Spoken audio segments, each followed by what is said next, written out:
Water, the liquid that oceans are made of.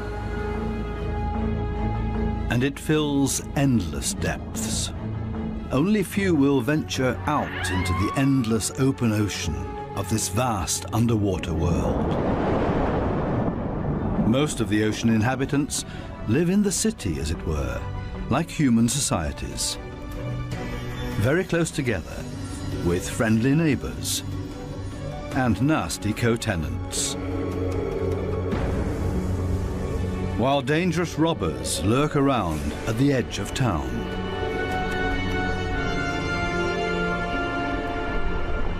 To assert yourself here, you have to be equipped with all kinds of tricks and clever strategies, or lie and cheat.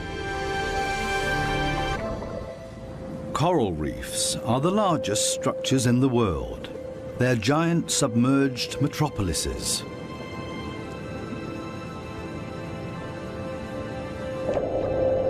Millions of different inhabitants live in these cities. A universe with coral palaces and soaring towers.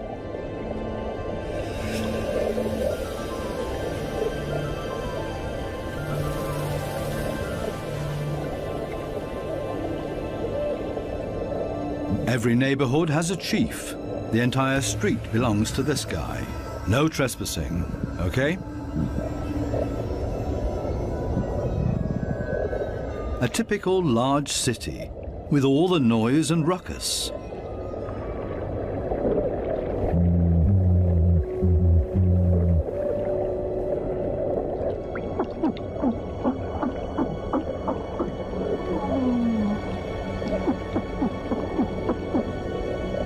Even this little porcupine fish bleats around. It creates this sound with its swim bladder. Two small harlequin shrimps are nibbling on this blue sea star.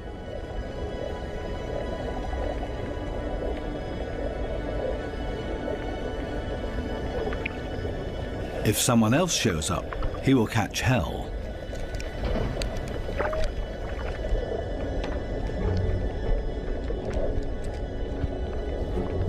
Another harlequin shrimp busy pulling a bite out of a sea star.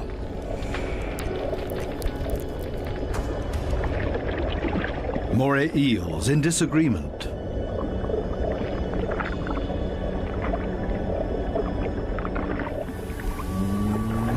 A scorpion fish shuffles across the ocean floor.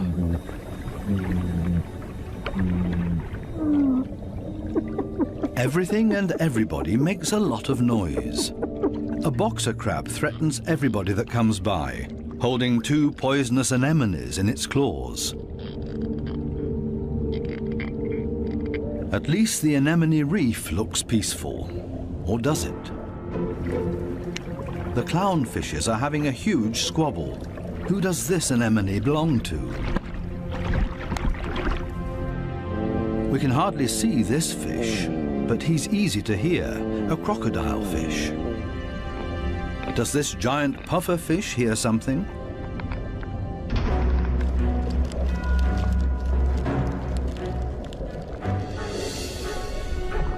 It's a ray that's getting away. A dispute amongst the members of the cichlid family. Who is stronger, and especially who is louder?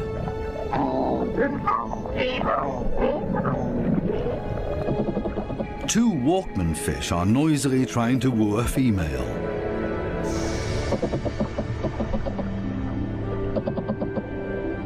Big city noise everywhere, especially when a large structure is being torn down.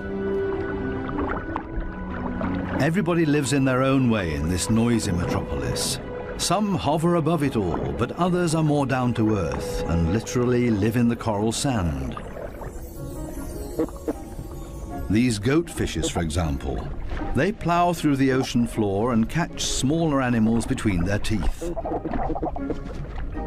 They use their barbels like a dowser. With them, they can detect even the weakest electric fields that point them towards small prey.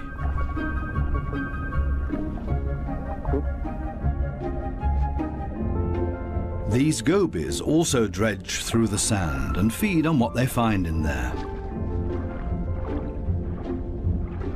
There's another way of finding prey in the sand. This blue-spotted stingray uses its wings like shovels, and there's always a chance of stealing something. While one works, others just stand by and feed on what's left over, maybe a piece of crab or a mussel. You have to be very familiar with this area to find the best morsels.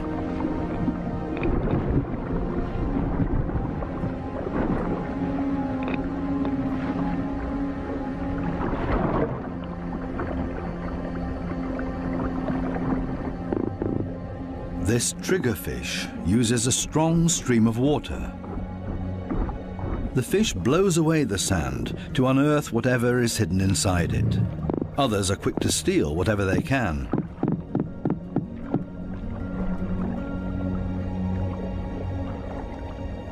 The triggerfish is a commanding fish, and most reef inhabitants are easily intimidated by him, except for these strange visitors that don't seem to show fear. In any case, it's best to cover them up with sand.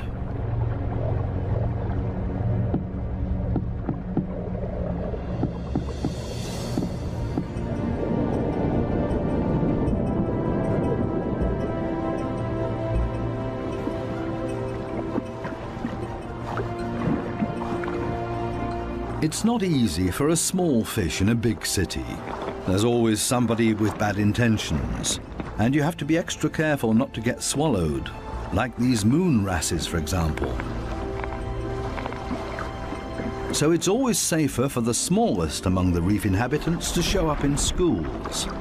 It's difficult to keep an eye out for only one little fish, and as a result the predator often grabs blindly at nothing and comes up empty. To show up in a big mob is always safest. Others are easily distracted at the sight of so much prey all at once. This easygoing giant pufferfish would never have a chance here anyway.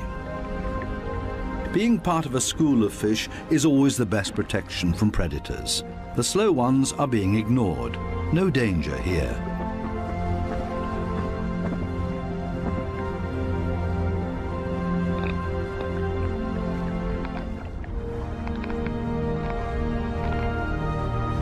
The school distributes the danger.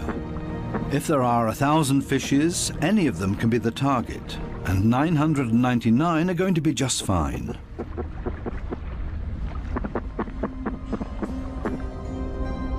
But what about loners, or those that live as a couple?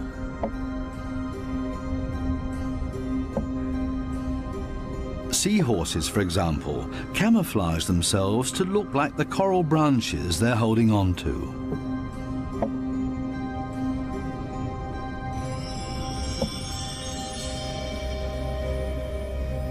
Even more difficult to see. Where is the animal here?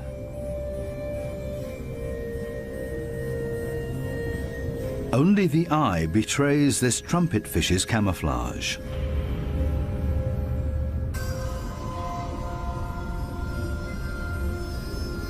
They do everything to not look like themselves. Ornate ghost pipefishes. They're inseparable, a couple. The female is already carrying eggs in her extended belly. Before long, the male will fertilize her eggs. They are still regular fishes, despite their unique costume. This one looks like torn-off seagrass. The spiny wasp fish rocks back and forth in the current.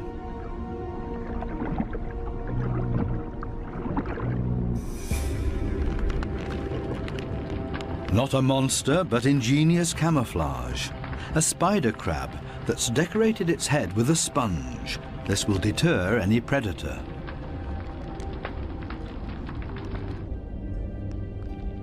Another great camouflage, a barrel decorated with rocks. Only the movement of the gills betrays this stonefish.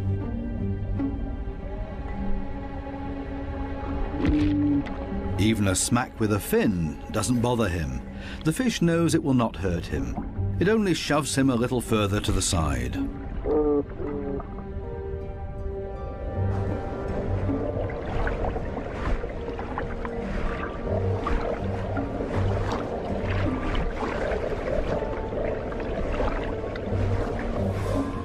Similarly tough are its cousins, the scorpion fishes. They lie there as if dead, especially when others around them freak out. And even when moray eels fight with lionfishes for food.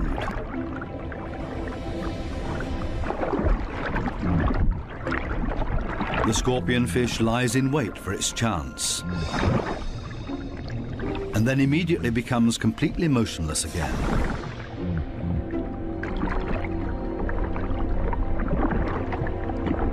The only difference is that it raises its dorsal fins with the poisonous barbs inside, is completely still but now also armed.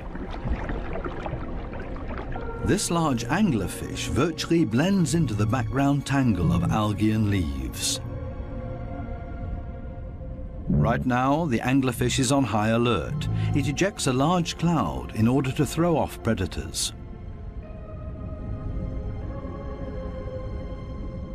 It's not the time to feed or catch anything. Its angling rod is lying flat on the fish's back. The white tip at the end of the rod is used to lure prey. The anglerfish feels threatened by something. Finally, it gives up its camouflage and moves further over, using its fins to float. As soon as the fish retracts the fins, it sinks to the ocean floor. Anglerfishes come in all kinds of shapes and sizes. Their trick is ingenious, using the angling rod as a lure.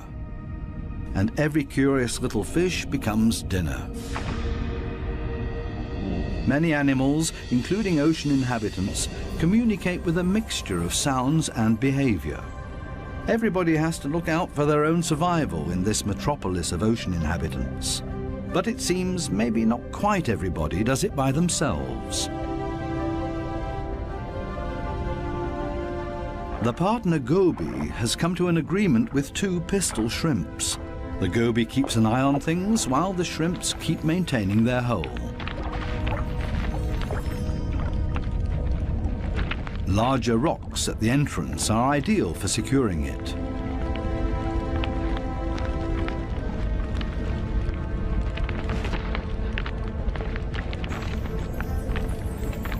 They're an experienced team. The shrimps keep in constant contact with the goby and even massage the fish's belly. The goby will get nervous without these gestures from the shrimps. The pistol shrimps need a cool and collected bouncer at their entrance.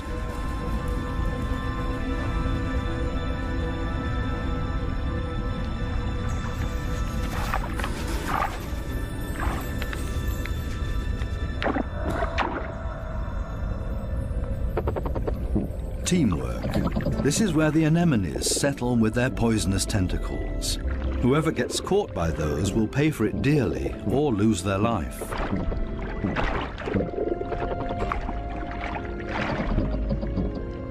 No wonder that there is virtually no one who likes to settle here. The little clownfishes are the only ones that know how to deal with these tentacles. They cover themselves with the slime of the anemone's tentacles and are protected from the poison. The clowns are safe in here, and in return will protect their anemone as well as they can. This seems like a sensible deal. But on occasion, the anemone will pull the tentacles inside its column-shaped body, which means the clownfish's home is gone. When this happens, they panic and look for another anemone that they can hide in for the time being. Unfortunately, this one is already occupied, and the next one as well, and this means having to fight its current owner. There's much to lose for the clowns. Without the anemone, they can't procreate. The clownfishes attach their eggs to the bottom of the column-shaped foot of their anemone, hidden behind the poisonous tentacles.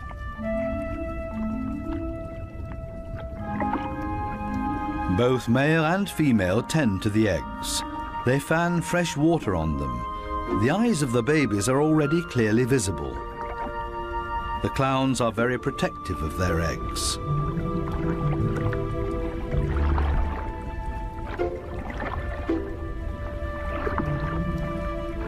It takes the two of them to protect their offspring, and only in conjunction with the anemone. Everybody in the reef has to take special care of their young. If they don't, it means their species will simply die out. So it's not surprising that everybody gives it their best effort.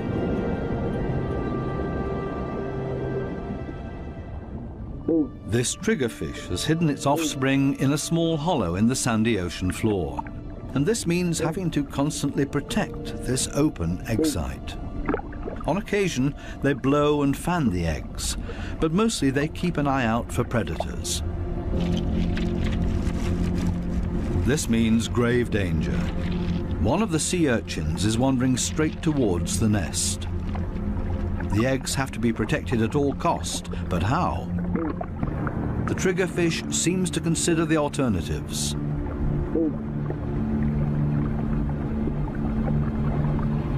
But then it blows and then rams the sea urchin. Again and again until it breaks, the sea urchin's guts spill out into the open. A few more hits for good measure. The danger has been averted. Everything else is easy.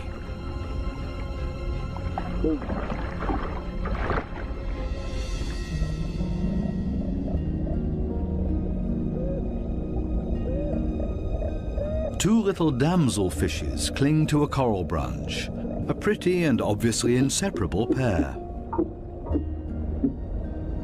They appear to have something important to do. And there it is. The female has been laying eggs and glued them to a coral branch. Over and over again, both of them sweep past the eggs to keep them clean. Two very busy parents in the middle of town. Not far from them, the same kind of damselfish, but this one is feeding on the eggs, not tending to them. This damselfish's priorities have changed. Its partner is gone, and it's impossible to bring the eggs through by itself, so it feeds on its own eggs to at least recycle the nutrients.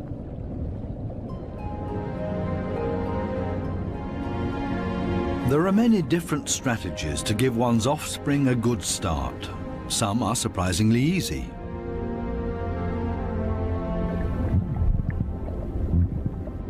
The mass mating of the black sea breams.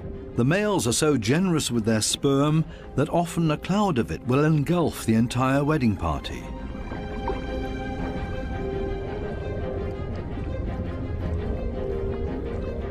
Countless couples and constantly in motion. A predator would have a hard time to find its bearings in this schooling behavior.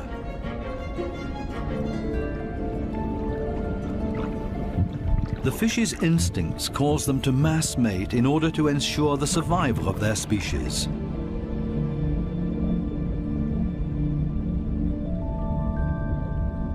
Cardinal fishes have their own clever means of child protection.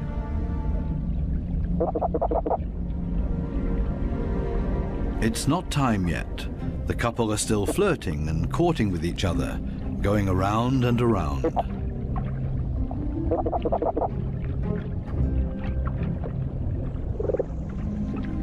We'll leave them to it and take a detour to a couple not quite as gentle with each other.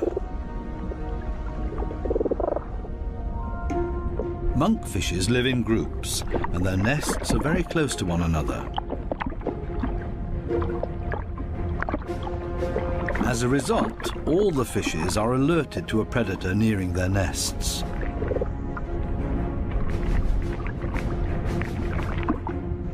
Hermit crabs love to feast on the eggs of the monkfishes, so the protective parents are all getting nervous.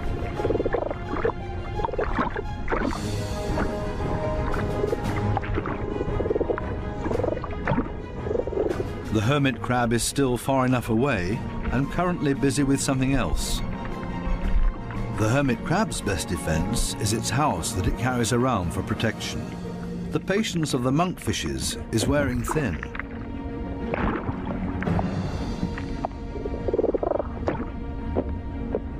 Now everyone attacks in order to bowl the crab away from their nests.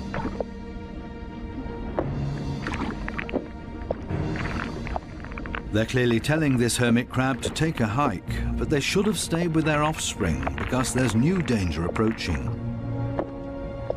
A gaggle of rainbow wrasses takes advantage of this unique opportunity and ravages the monkfish nests.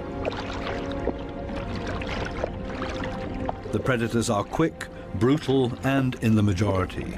Most of the monkfish eggs will be devoured.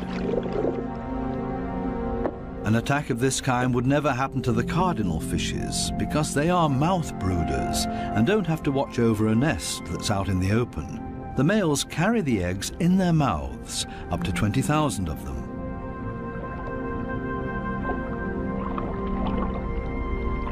A mobile nursery. They're safe here in their father's mouth, unless, of course, he gets eaten.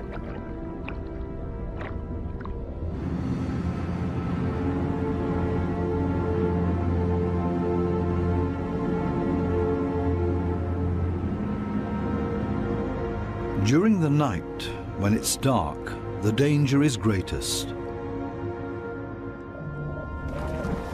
These underwater cities have a very active nightlife with special attractions. Basket starfishes come out and sit in the current. It's a night-active type of brittle star. With their arms full of tiny little hooks, they filter plankton out of the water to feed.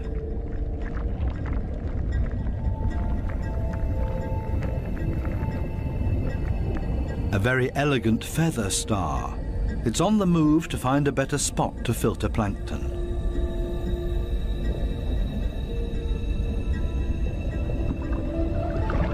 This Spanish dancer is even more graceful and elegant than the brittle stars. It's a type of nudibranch.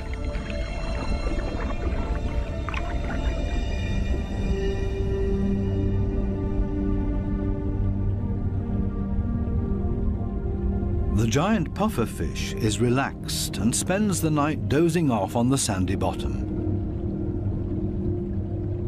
Others prefer the safety of their quiet bedroom, a surgeonfish. Everybody settles in for the night as comfortably as possible. The parrotfish tucks itself away in its mucus cocoon for protection against predators.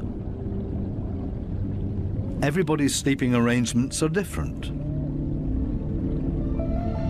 The poor triggerfish has to stand guard by its nest all night long. There's no time to rest.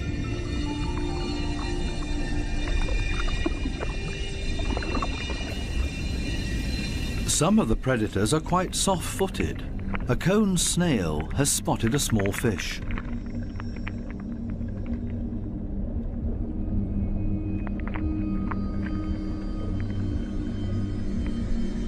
The snail is fast, and the prey disappears in the blink of an eye.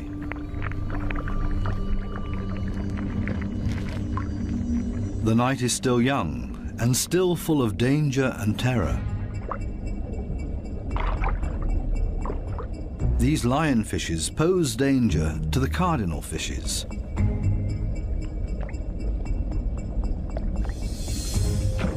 Lionfishes suck in their prey.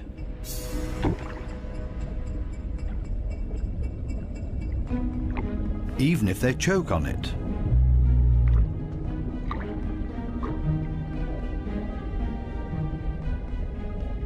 They're hanging around waiting for their chance.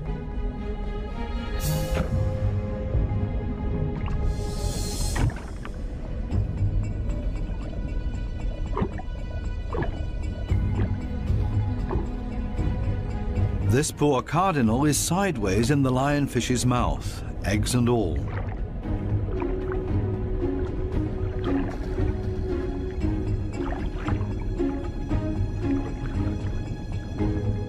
Lionfishes aren't the most elegant predators, with all their attachments and frayed fins. But this is all part of their camouflage. They're harder to see and blend into the background. Outside the reef, the lionfishes hunt as a school. They drive their prey towards one another with their fanned-out fins.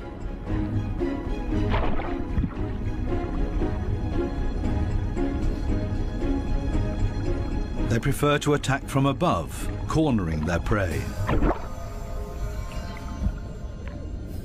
This is not a different location, just different light. These special blue lights totally change the appearance of the reef.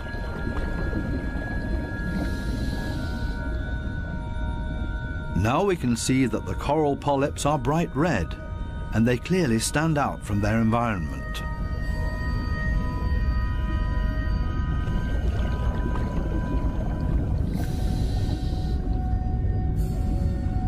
A new and fascinating perspective on the communication of many ocean inhabitants. And suddenly an eruption of sorts.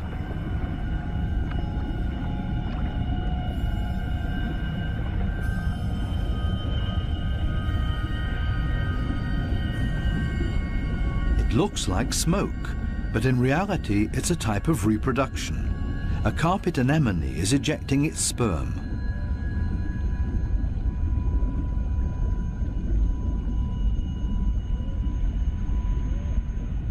In the blue light, it looks like a dramatic eruption.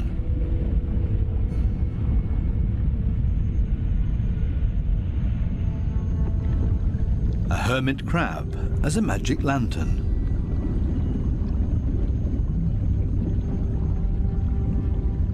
The blue light brings out these colors.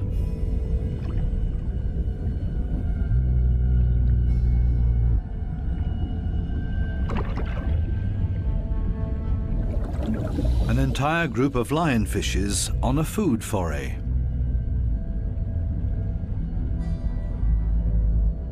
The animals don't seem to know any fear. It seems that they're well aware of the poison they carry in their back spines. They even use the light of our dive torches to their advantage. There's no nightly rest to be had here.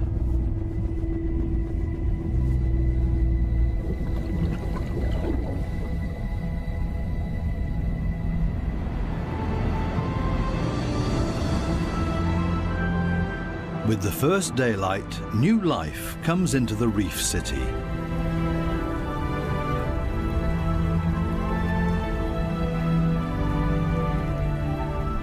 They all seem to start going again, ponderously with armored fins.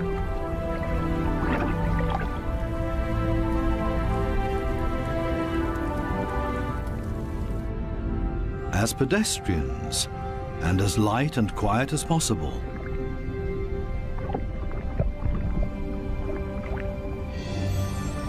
Mother and daughter, elegant and synchronous. Some have to hustle along on 10 legs. This spider crab runs straight into a brittle star gathering. A giant smash-up in the early morning. Wildly flopping around, everybody tries to get away.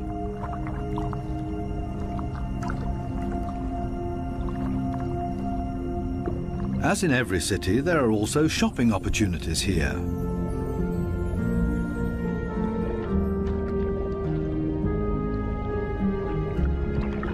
This moray eel knows her shops well.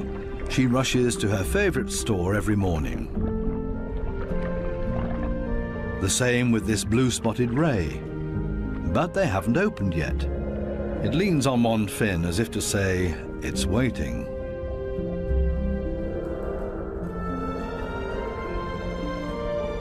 Similar problems in a branch further up. These sweetlips are also waiting to be tended to. Here they come, a little late this morning. The small, cleaner wrasses are starting to open their shop and are hungry. They're ready to rid their customers of parasites. This ray is also being served. It likes to have its gills cleaned. This is a barter business. One side gets cleaned, the other fed. A very fair deal. Clownfishes seem to be excluded from this business because they can't leave their anemone. In their case, the cleaner fishes make house calls.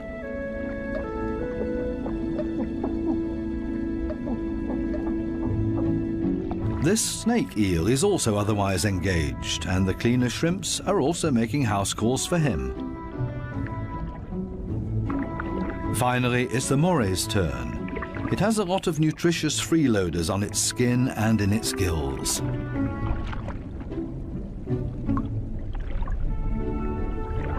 All of a sudden, the cleaners leave. Why?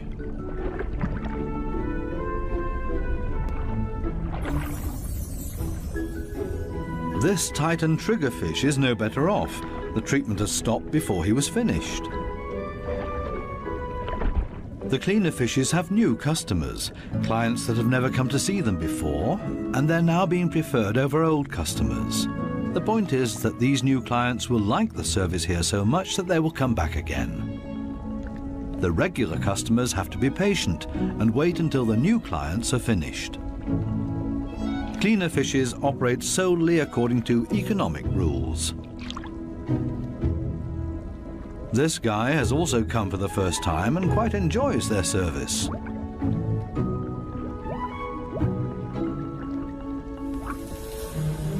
Sometimes it's too much of a good thing, though. This small black-spotted puffer just wants to look around and is not asking for a cleaning at this time. It swims away quickly and clearly annoyed. It's time to go back to the regular customers before they get impatient and leave for good.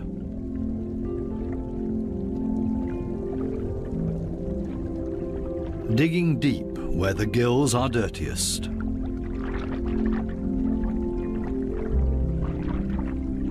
One last time through the mouth, and it's as good as new, and the teeth squeaky clean. Now this male moray can start looking for a suitable female. She is clearly not interested in male visitors. This next dugout also does not look encouraging.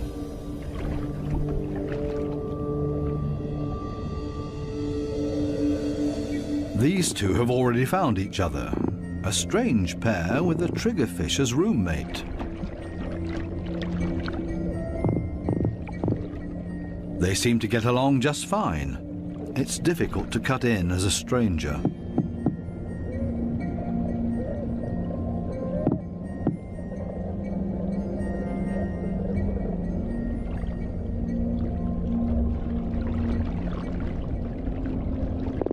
It would also be well advised to stay away from this giant triggerfish.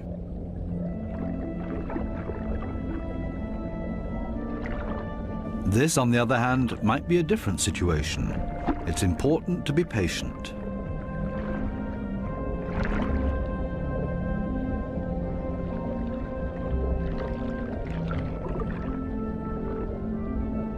This female moray does not seem to be too reluctant. She's showing her teeth, which is not a sign of aggression, quite the opposite. She finally agrees to a date.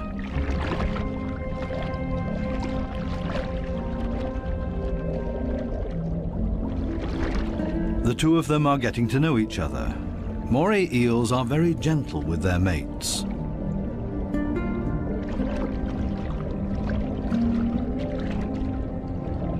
And they're good for another surprise, as partners of a phenomenal hunting party.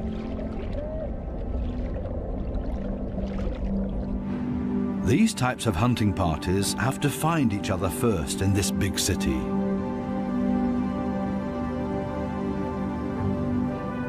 The right place for the moray and her partner. The morays cooperate with the groupers. It's not so far-fetched. The grouper hunts in the open and the moray inside the reef. The moray is able to get in between cracks and crevices that the grouper can't get to. Together, they're a strong team.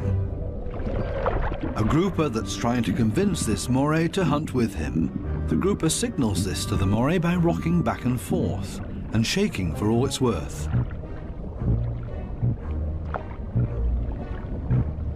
All for nothing. This moray doesn't understand and stays in its cave.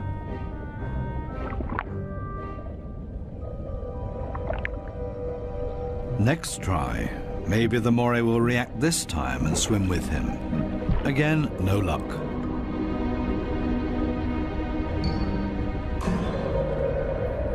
Finally, this moray seems to understand the grouper and is hungry. The grouper tilts its head and the moray accepts his invitation. Together they swim through the reef. The moray prefers to swim between the dark alleyways, and the grouper decides it's safer to stay on the main streets around the reef. This is not the right place. The grouper expected to find scared prey here. The moray takes a break and waits. It's not going to happen this way. Again, another invitation to go. They continue through the reef to another coral head. Also nothing for them here either. The moray is getting ambitious as well now and initiates a hunt on her own.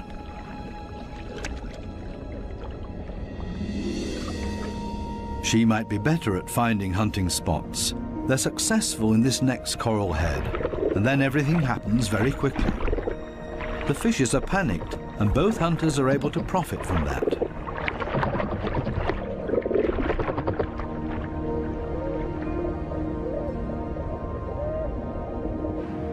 This coral city offers living space for millions. Many hideouts and crevices provide protection for everybody. My home is my castle.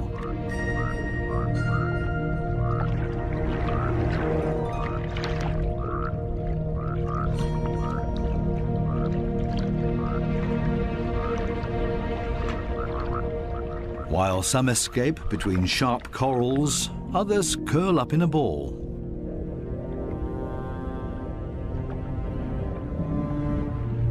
Octopuses don't have bones and are therefore able to change shape. Their homes are usually very tight and space-saving.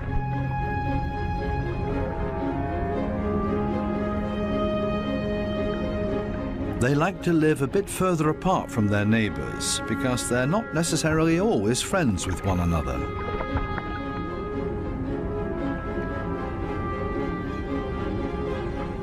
It might be best to put up a wall of stones between them. The ocean offers many hideouts, which is synonymous with survival for many ocean inhabitants.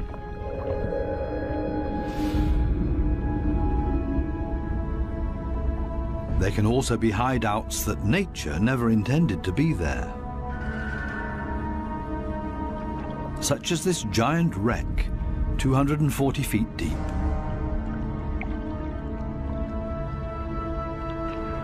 A research submarine on its way into the deep comes across a sunken freighter. It's an artificial world with countless nooks and crevices to offer protection and a home for many ocean inhabitants.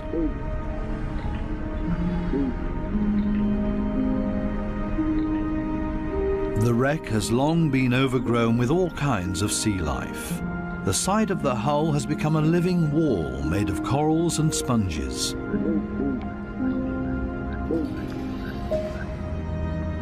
Sunfishes, with their odd form of movement, patrol this area.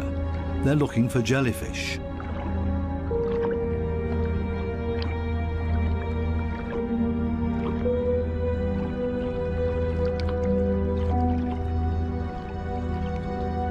In steerage, where the current is strongest, filter feeders have found a new home, such as these sea fan corals.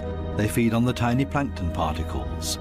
A unit that has grown together made of technical, man-made and organic structures. Even the steel anchor has grown a second skin made of living beings. It offers these delicate creatures a solid structure to grow on. They have all made a comfortable home in this sunken world. Not even the lights of the stub disturb any of the wreck inhabitants. New life has been created out of the tragedy of this sunken ship, the ingenious, life-renewing cycle of nature. The Morays are sharing a home. They seem to be exceptionally friendly towards one another, even with this conger eel as their neighbour.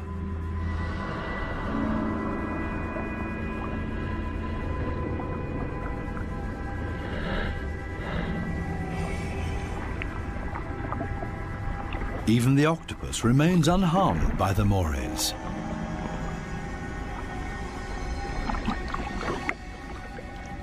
A unique environment made of steel that offers many different opportunities for ocean inhabitants to use it.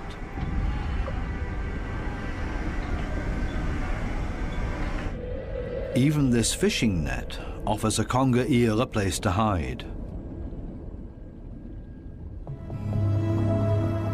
The original destination of the sub is located a bit deeper, a picturesque underwater city full of ancient amphora architecture.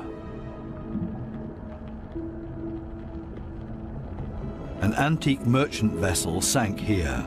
Only the clay containers, once filled with Greek wine, are still visible. Now they offer homes and protection to many ocean inhabitants. Similar to the reef, hiding places are essential for staying alive down here. The amphorae have a very special shape. They taper towards the bottom, so they could be stored sitting upright in a layer of sand in the hull of the ship. The amphorae and their precious contents were safe during transport. Spiny lobsters welcome these types of caves. Conger eels also feel safe in this mess of amphorae and shards of clay, as if it was made for them and their slender, long bodies.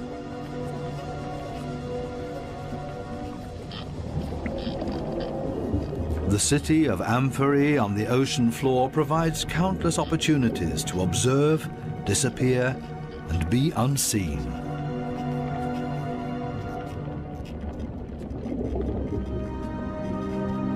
Maybe that's why this city seems to be very calm and orderly, even when the conger eel swims above everybody's abode. Nobody panics because they only have to withdraw slowly into their homes and are safe. The same goes for this forkbeard.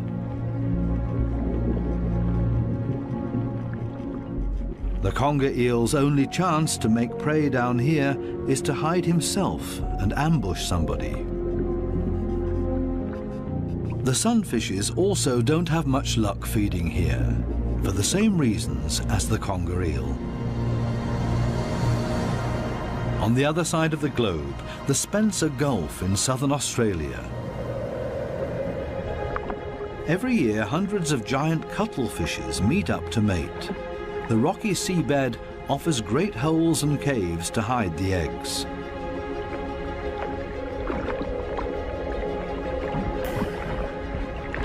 The females are smaller than the males and seem to be a bit shy, keeping their arms tucked tightly together.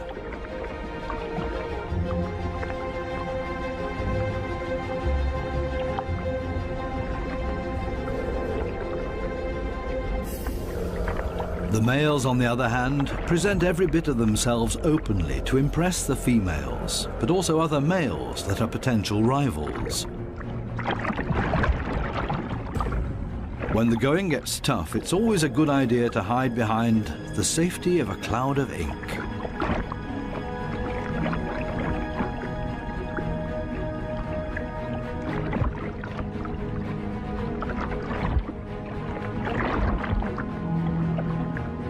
Without much success. Escape in reverse.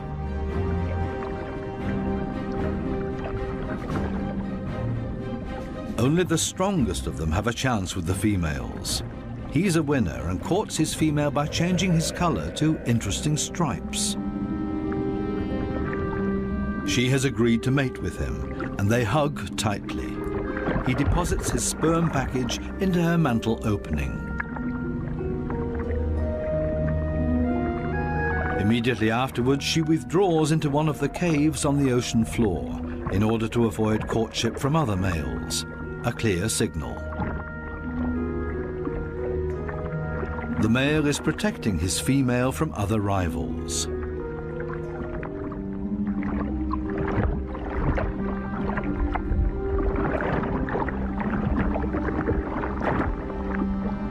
But there's always the unexpected. A so-called sneaker male tries to cut in. This male is much smaller and pretends to be another female by acting like one, very demure and shy.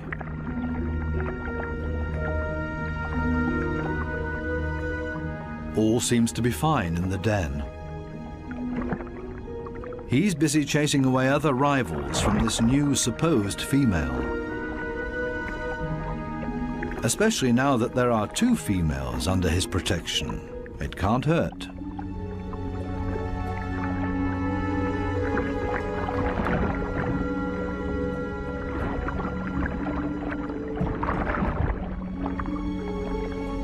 The 2 supposed females on the bottom below him are getting closer to each other, the sneaker male and the female. They mate in secret, under the protection of the strong male. As soon as the sneaker male is found out, it gets dangerous for him, but he has achieved what he came for and mated with this female. The beatings are nothing compared to the glory of his success. Intelligent strategies and tricks are essential for survival underwater and part of everyday life. A final dive into the magical world of sharks. This spot on a sandbank close to the Bahama Islands has great attraction for these lemon sharks. They come here by the hundreds, and nobody exactly knows why.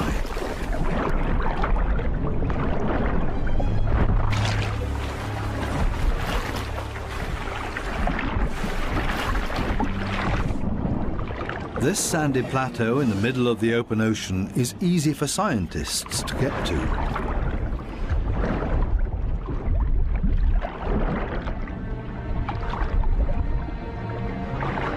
This experiment will show how sharks react to their own reflection. The metal mirror stands upright on the seabed. The animals that swim towards it will see their own reflection coming closer. How will these lemon sharks react? Now the researchers have to have strong nerves. Things stay surprisingly calm. The foreign object is almost ignored, as if it had been there forever. The sharks either swim past it or underneath it.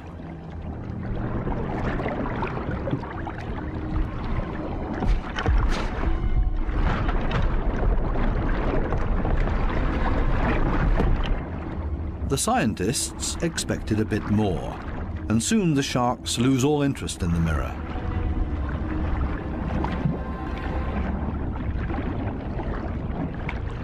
Some sharks even calmly drop to the seabed to rest.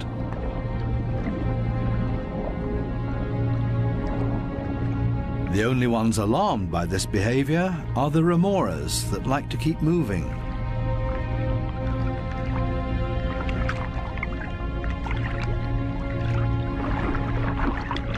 They let go of their shark and see if they can't hitch a ride with a more active individual.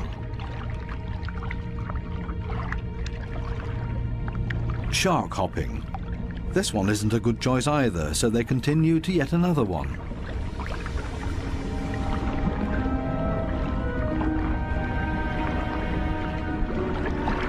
All of a sudden, something happens to the mirror, and the peaceful afternoon on the sandbank changes quickly into the complete opposite. The rope that the mirror is attached to loosens and the mirror falls over.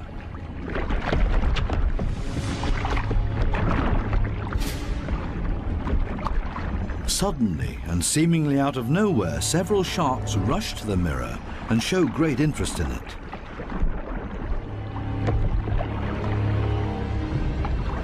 They smell and touch it, and they get more and more excited.